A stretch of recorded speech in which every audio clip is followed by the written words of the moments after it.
The real problem is usually not the problem. What you see is not the real problem. Hi, everyone. Welcome back to another episode of The Mind Engineer. Here, Tommy Walker. I'm going to share insight and tools to help you understand how the mind works and how to start making changes faster. I've been studying the mind now for 17 years, and I work with thousands of people around the world from at least 44 countries.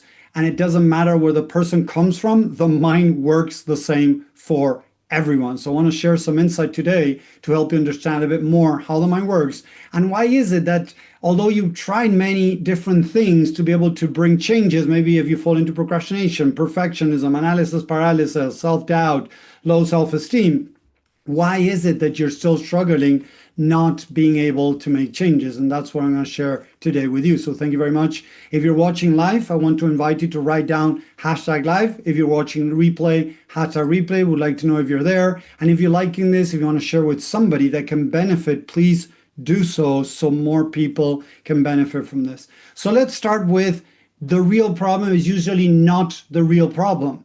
A lot of people try to deal with their anxiety, deal with their procrastination, deal with their overwhelm, panic attacks, depression, perfectionism, people pleasing, whatever it is that they're trying to overcome. Unfortunately, they try and try and try and are not being able to make changes. And why is that?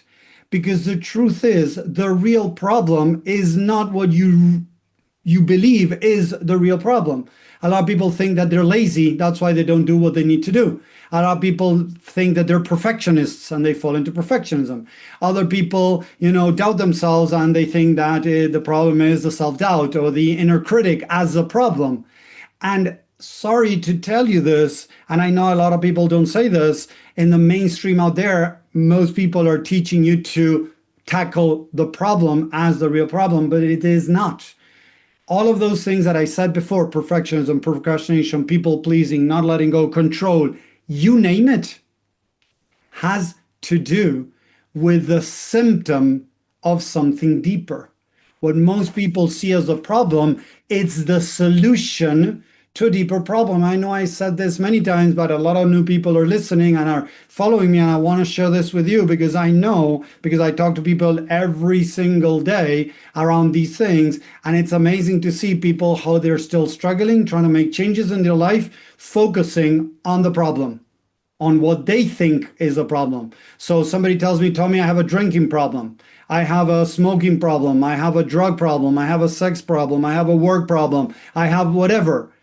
And very slowly, in a very loving way, I start showing them that what they see as a problem is actually the symptom, the solution normally to a deeper problem. So I'm going to give you a couple of examples. So imagine that you're falling into, you got an eating problem. So I tell people, actually, it's not an eating problem, and I don't just say it right away, right? I start asking questions, we start going into their past to understand a bit more where they come from, and as we start going deep, what we find normally is that these people have assigned meaning to food. So food is not just food. Food for some people could be comfort, could make them, numb the pain, could make them feel safe, could make them feel loved. Why? I was working with a woman that she was always falling into, snacks, sugar snacks, and she couldn't understand why she couldn't let them go. As we started going deeper into her mind, into her subconscious mind, we found that when she was a little girl, her grandmother would give her sweets whenever she went to visit her grandmother.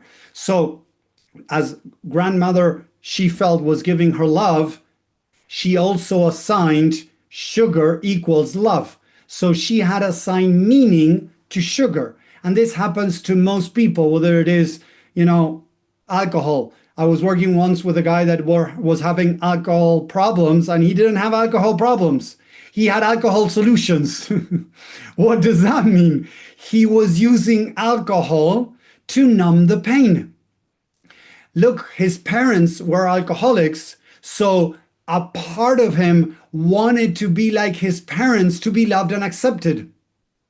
And although he had tried so many years of therapy, different groups to help him through this, he had never realized that drinking alcohol was the solution. It was not the problem.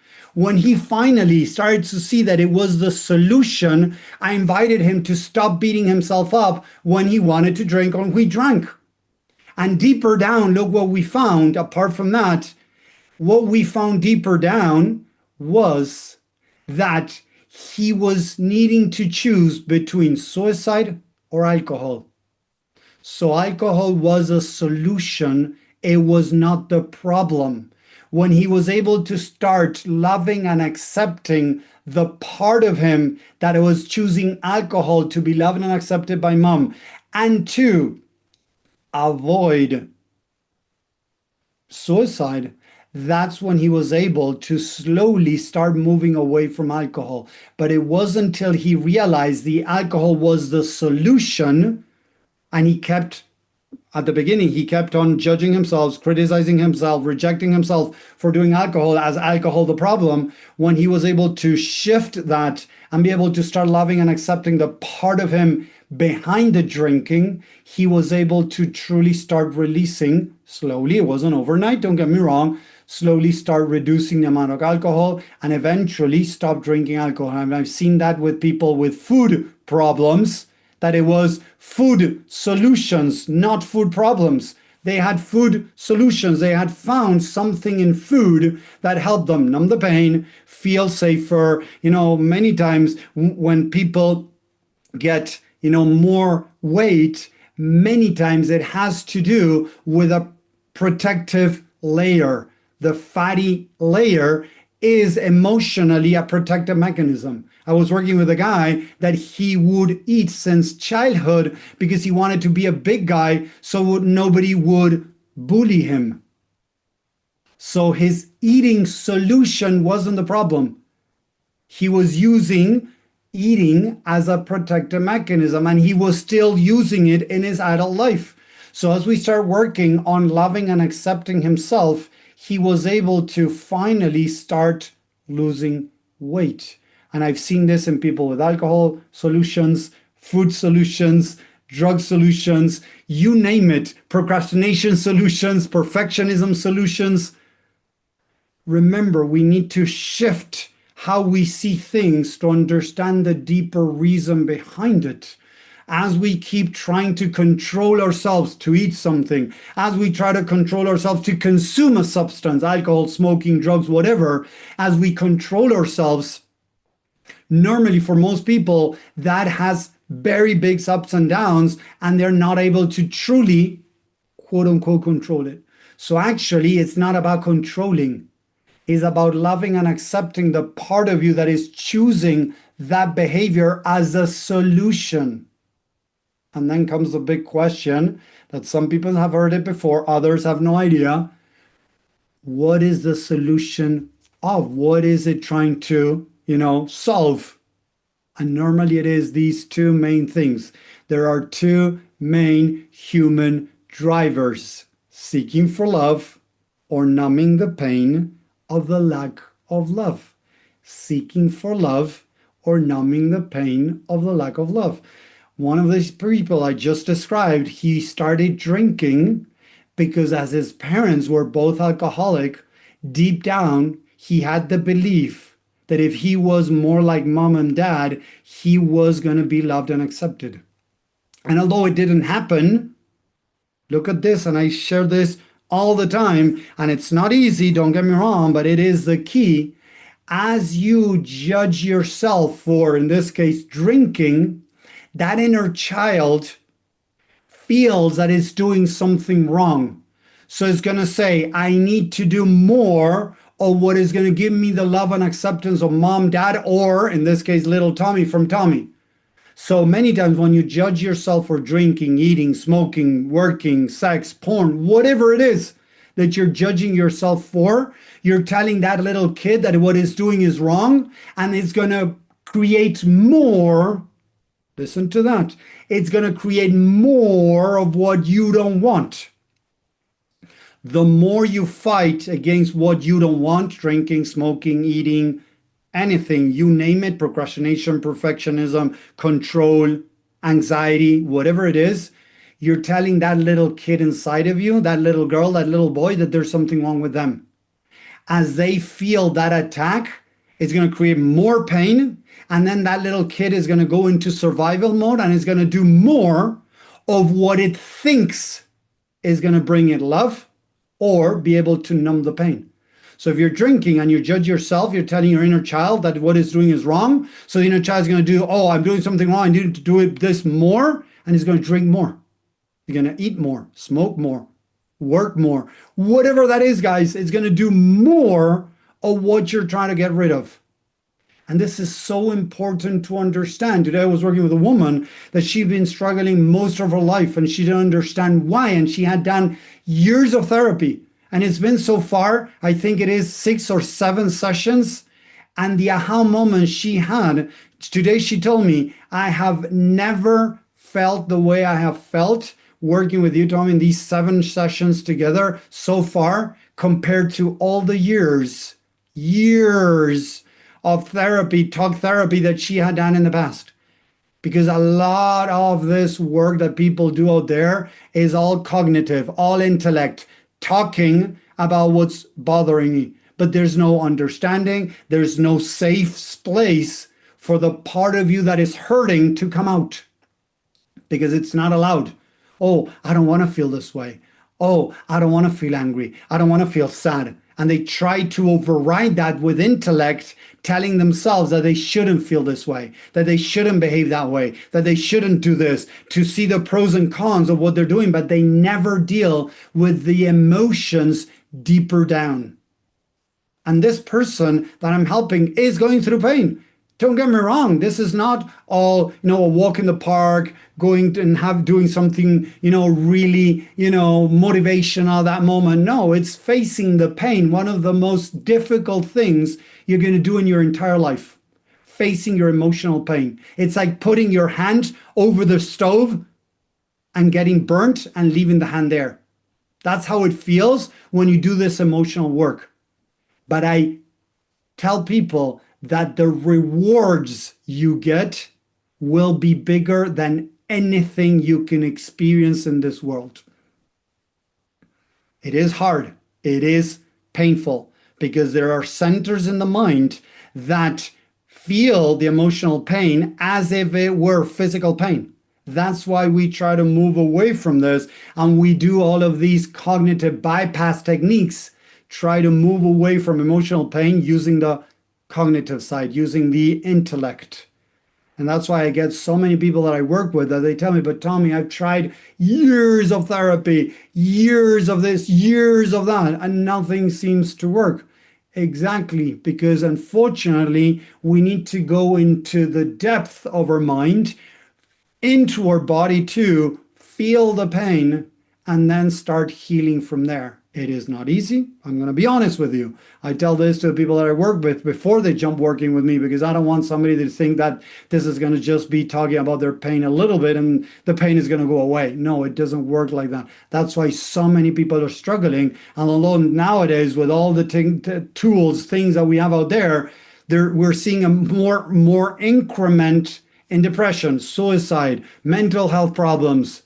Everything is incrementing. So how come everything is incrementing? Because although there's more of many things, a lot is misdirected. Today, again, I was working with another woman and she was telling me, but Tommy, I would like to stop this. So I stopped her and said, hey, I understand that you want to stop this. It makes total sense.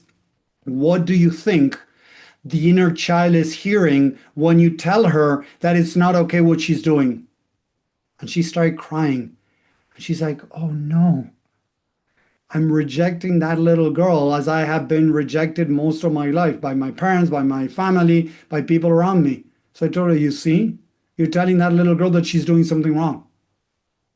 And she couldn't believe it. Towards the end of the session, she felt so relieved because she realized that she was causing most of her pain. Most of us think that other people are causing our pain, when actually, most of the times, it's us. Not to say all the time. Most of the time, it's us. It's what we think about ourselves, how we treat ourselves, how we speak to ourselves. the language we use. Then later on in that same conversation with that woman, she said something. I paused her a second and say, hey, I get it. You feel that way. I get you what you just said. I understand you feel frustrated. What else do you feel? We kind of went a bit deeper. And then I said, hey, look, how would your little inner child feel if you would tell her exactly what you just said? And again, she was like, oh no, Tommy, I just realized that what I just said was not very loving.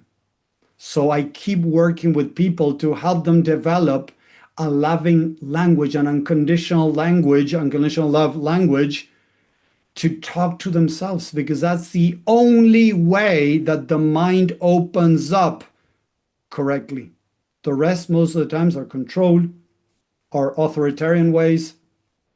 And although it might seem that there is changes, yes, people achieve changes, it's just putting a mask over a mask or removing one mask to put another. I was working with a woman that she would always fall into control. So as she came into a session, she was like, oh, Tommy, you know what? I'm not controlling anymore. Now how was it that she said?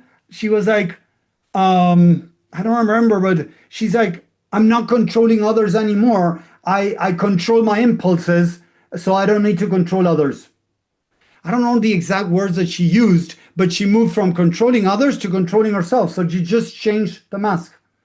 She was still trying to control, now herself.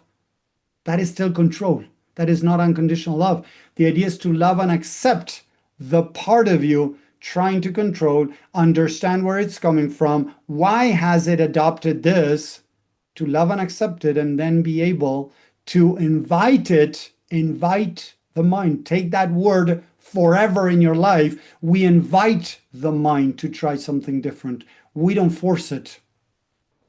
The forcing is authoritarianism. It's control. Invite is, hey, I understand that you like pleasing people. How is that effective in getting the love that you want? Imagine that I find out that that part of me is looking for love through people pleasing. Okay, hey, how often do you really feel love through people pleasing? And most of the people that I work with, they tell me 10, 20, 30%, maybe 40, and many tell me 0%. Okay, so if it's not getting you what you want, would you like to learn something different so that you can feel loved and accepted no matter what others do or say? And for 98%, 99, 99.5, doesn't matter, but really high percentage of people, they're like, yeah, Tommy, how do I do that? I want to feel loved and accepted. I don't want to keep people, pleasing people because I'm not getting what I want. Okay, let's go down that road. And I just invited the mind to try something different. I didn't impose, I didn't control, I didn't bring authoritarianism. I brought an opportunity. I brought a possibility. I brought an invitation. That's how the mind truly makes changes, through an invitation. Because listen to this, when you feel rejected, judged, criticized, when somebody's talking to you and you feel judged, rejected, criticized, do you tend to open up or to close down? And I know the answer, guys. I've been doing this for so long. For most people, the answer is they close up. So then why do you think that your mind is going to open up as you judge, criticize, or reject it? Why do you think that is going to work for you? Why do you think that is going to work for you? It doesn't. So let's try something different. I'm inviting you, not to force yourself, to invite your mind to try something different. Because it's through unconditional love and understanding that you're able to start seeing the solutions to deeper problems and be able to go deeper to the parts of you that are seeking for love or numbing the pain of the lack of love. When you're able to truly understand and bring unconditional love, what starts happening? The mechanisms you created to protect yourself start dissolving. As a person I follow says, this is not mine, but I'm going to use it a little bit here. He says, I don't solve problems, I dissolve them. That's what he said, and I loved it. And that's exactly what I feel I do too. There are no problems, there are solutions. There are solutions. alcohol solution, food solution, procrastination solution, perfectionism solutions. Those are adaptations to protect yourself from something deeper. So we dissolve that through unconditional love and the language that we use. The more we work on that, things are going to start changing. So I hope that makes sense. Let me know in the comments what you thought about this, if it helped, if it resonates. If you want to know more how the mind works and how to invite it to bring changes in your life, write the word free underneath in the comments and we'll share free training with you. And if you want to know more, please, click that follow button, the bell too, so you can get notifications when we go live and we share more insight and tools to start helping people even more out there understand how the mind works and how to start making changes. So thank you very much. I appreciate you guys.